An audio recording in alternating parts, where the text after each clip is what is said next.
Hi hello friends, welcome back to Shankar cricket update friends. ముందుగా IPL నుంచి చాలా updates వచ్చాయి ఫ్రెండ్స్.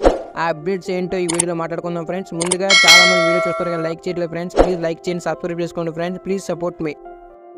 ఐపీఎల్ 2025లోని మెగా ఆక్షన్ జరగబోతుంది. ఈ మెగా ఆక్షన్కి ప్రతి ఫ్రాంచైజీ కూడా 4 ప్లేయర్స్ మాత్రమే రిటర్న్ చేసుకోవాలి. మిగతా 2 కూడా ఆర్టీఎం కోడ్ ద్వారా రిటర్న్ చేసుకోవచ్చని పెట్టారు బీసీసీ అధికారులు రూలు. ఈ విషయం మీ అందరూ కూడా తెలిసిందే. ఈ నేపథ్యంలోని సన్ రైజ్ హైదరాబాద్ కొంతమంది ప్లేయర్స్ని టార్గెట్ చేసింది. ఆ ప్లేయర్స్ ఎవరు ఈరోజు వీడియోలు మాట్లాడుకుందాం ఫ్రెండ్స్. ముందుగా మన ఛానల్ని కొత్తగా చూసినట్టయితే సబ్స్క్రైబ్ చేసుకోండి, పక్కన బెల్ ఐకాన్ ఆన్ చేసుకోండి. ఐపీఎల్ ఫ్యాన్స్ ఉంటే వీడియోకి లైక్ చేసుకోండి ఫ్రెండ్స్. వీడియో చాలా ఇష్టంగా ఉంటుంది. ముందుగా వీడియోలోకి వెళ్ళిపోదాము friends. Sunrise Hyderabad mega ఆక్షన్లోని ఫస్ట్ టార్గెట్ చేసే ప్లేయర్ ఎవరు అంటే కృణాల్ పాండ్యా.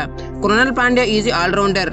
కృణాల్ పాండ్యా లక్నో సూపర్ జైంట్స్ 8.25 కోట్లకి సొంతం చేసుకుంది. ఈ విషయం మీకు తెలిసిందే. కృణాల్ పాండ్యా 127 మ్యాచ్ ఆడాడు. అతని రన్స్ 1647 రన్స్ ఉన్నాయి. అలాగే అతని వికెట్స్ కూడా 76 వికెట్లు కూడా తీశాడు. అలాగే అతను హైయెస్ట్ ఎంత అంటే 86.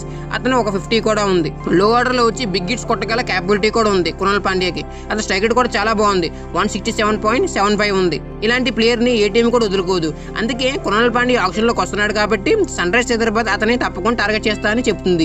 సన్ రైజ్ హైదరాబాద్ మేము ఓడిపోయిన కారణం ఫినిషర్ లేకపోవడం వల్ల మేము ఓడిపోయాం. అందుకే ఈసారి కృణాల్ పాండ్యాని తీసుకుందామని అనుకుంటుంది Sunrise Hyderabad. Next target చేస్తున్న ప్లేయర్ ఎవరు అంటే Ben Stokes. Ben Stokes is a T20 captain in England. IPL 2023లోని సిఎస్కే 16.25 కోట్లు సొంతం చేసుకుంది. ఈ విషయం మీకు తెలిసిందే. కాకపోతే బెన్ స్టోక్స్ ఇంజురీ వల్ల బయటికి వెళ్ళిపోయాడు. 2024లో కూడా అతను ఇంజురీ నుంచి కోలుకుపోవడంతో అతను కూడా వదిలేశారు సిఎస్కే. ఈ విషయం మీ అందరూ కూడా తెలిసిందే. బెన్ స్టోక్స్ మొత్తం అయితే 45 మ్యాచ్లు ఆడాడు. ఐపీఎల్లోని 935 రన్స్ కూడా ఉన్నాయి. అతని స్ట్రైక్ రేట్ అయితే 176.78 ఉంది. బెన్ స్టోక్స్ కి ఐపీఎల్లోని హైయెస్ట్ రన్ ఎంత అంటే 104 ఉంది. అతను ఐపీఎల్లో 200s కూడా ఉన్నాయి. అలాగే 2 50s కూడా ఉన్నాయి. ఐపీఎల్లోని బెన్ స్టోక్స్ 28 వికెట్లు కూడా పడగొట్టాడు. ఇలాంటి ఆల్రౌండర్ని సన్ రైజ్ హైదరాబాద్ వదులుకోకుండా అతని టీంలు తీసుకుందాం అనుకుంటుంది. ఎందుకంటే లో ఆర్డర్లోని వికెట్స్ తీస్తాడు, అలాగే బ్యాటింగ్ కూడా చేయగలడు, బిగ్ హిట్స్ కొట్టగలడు. అందుకే బెన్ స్టోక్స్ తీసుకుందాం అని కూడా ఫిక్స్ అయింది Sunrise Hyderabad. Sunrise Hyderabad next target చేస్తున్న ప్లేయర్ ఎవరు అంటే Shahrukh Khan. Shahrukh Khan is a Gujarat Titans player. ఇతనికి 7.2 crores సొంతం చేసుకుంది గుజరాత్ టైటన్స్ టీం. అలాగే గతంలోని పంజాబ్ కింగ్స్ కూడా ఆడాడు. అలాగే షారుఖ్ ఖాన్ ఇప్పుడు ఐపీఎల్లోని ఇప్పటి వరకు ఎన్ని మ్యాచ్లు ఆడాడంటే అతను ఇప్పటి వరకు 40 మ్యాచ్లు ఆడాడు. అతని రన్స్ ఎన్ని ఉన్నాయంటే 553 రన్స్ ఉన్నాయి. అతనికి ఒక 50 కూడా ఉంది. అతని హైయెస్ట్ స్కోర్ ఎంత అంటే 58 స్కోర్ కూడా ఉంది.